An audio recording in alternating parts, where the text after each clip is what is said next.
Welcome to this week's Hymn of the Week. This week we have ELW 282, It Came Upon the Midnight Clear. Let's start to discuss the text. Edmund H. Sears, like the store Sears, he was a Unitarian pastor, and he wrote this text in 1849. And it certainly has some interesting background. Or maybe we should say it has some interesting paradoxes. The first thing is, we'll be singing this during the Christmas season, but there's really no mention of Jesus' birth at all in this carol, even though it's certainly inferred. Another paradox that seems to be one that's surprising to people is the social justice. There's certainly some themes with peace there. There's a verse that was left out in this hymnal. Let me read it to you. And man at war with man hears not the love song which they bring. Oh, hush the noise, you men of strife, and hear the angels sing. So we can see that that certainly changes that perspective a bit, and probably also why that was left out for some of the hymnals, or most hymnals. Also, we have this other paradox. If we look at verse 4, when with the ever-circling years shall come the time foretold. The concept that the years are circling and that things are kind of circular.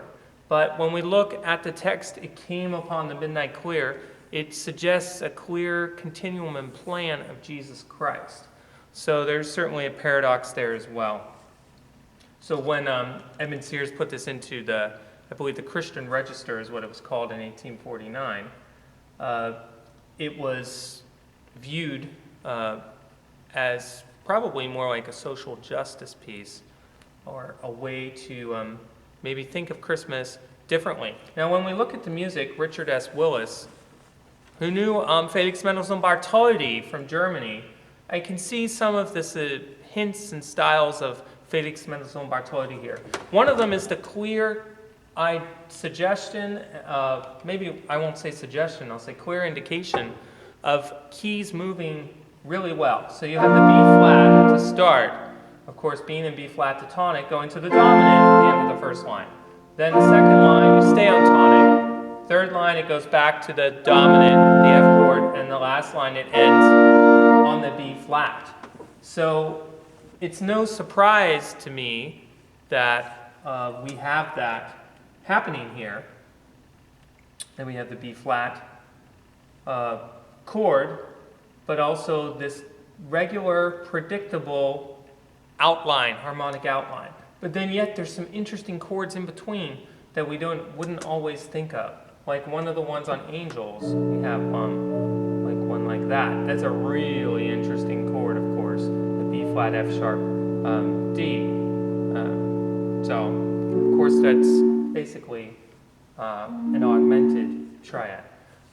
So anyway, that's some of the great stuff we have in this hymn. It came upon the midnight clear. And I'm going to start this, so I have a chance to do this, with the harp. So I'll do a little harp.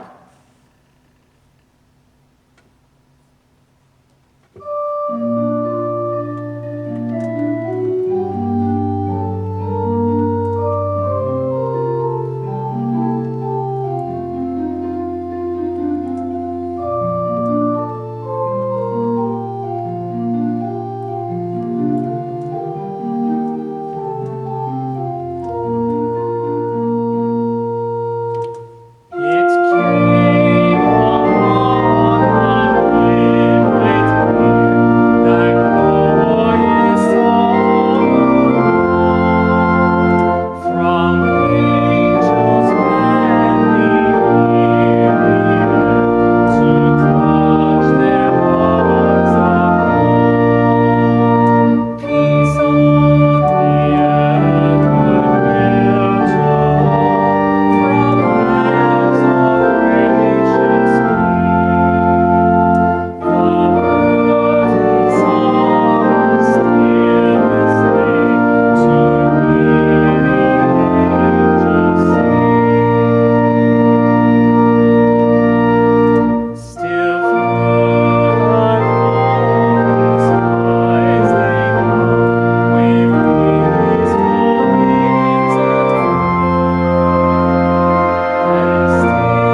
one of those classic Christmas carols, and I want to thank you for listening, but also let you know that I took some material from Hancock at the end, so thank you to him for that lovely tag going out, and just wonderful harmonies by Willis. Obviously, it does look a bit, as an organist, you can see a hint of some of the Mendelssohn Bartholdy sonatas in there. So thank you for listening.